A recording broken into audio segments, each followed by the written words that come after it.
Hello, we are here today interviewing John Muir. John, we're going to get right to the first question. Here we go. What was one of your first encounters with nature as a child? As a child, I already knew I was destined to be an explorer. One of my first encounters with nature was wading through the tide pools in Scotland, looking for crabs with my brother, and going on walks through the Scottish countryside with my grandfather. I would be so amazed by the trees and the water, and to be honest, what child wouldn't? However, I carried that wonder through my adventures and journeys that I go on, and I still feel amazement when I gaze upon trees or vast oceans that I come across. Question number 2. What were the various places that you visited and explored in the United States? I visited various places in the United States, all of them beautiful, and all of them took my breath away the moment I laid my eyes upon them. I visited Lake Superior with its glittering water and spreading horizon. The trees that surrounded it were just as magnificent, waving with a soft breeze. I also went to Alaska. Oh, Alaska. It was truly something else.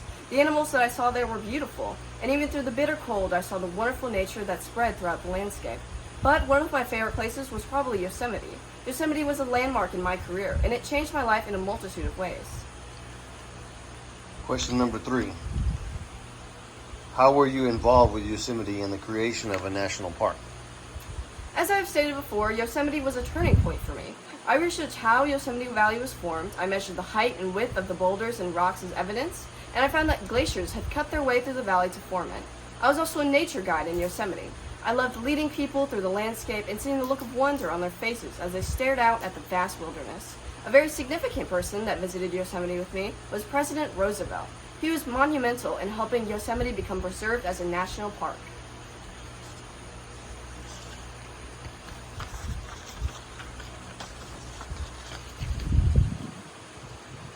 What motivated you to spend your life protecting the environment and the vast wilderness that you explored? I've always loved and valued nature, so when I saw indications that man was destroying it through pollution and the expansion of cities, I decided to act. I wrote books and articles about the destruction of woods and lakes, and even traveled with the president to convince him to protect these wild lands. Also, in 1867, I was working in industry and suffered an accident that almost cost me a finger. I quit my job after that and devoted myself to nature, wanting to experience more out of life. But I would say that I was motivated by my love for the environment and my want to protect and preserve it. Very good. And the last question. What support did you get to make changes for the environment happen? I certainly did not make any changes alone. I, of course, wrote my books and articles about the need to protect nature, but I was assisted in my efforts by a variety of people. I had the help of Congress and President Roosevelt. They were instrumental in passing laws that protected the wilderness and created national parks for people to enjoy for years to come. I also had the help of Ezra and Jeanne Carr.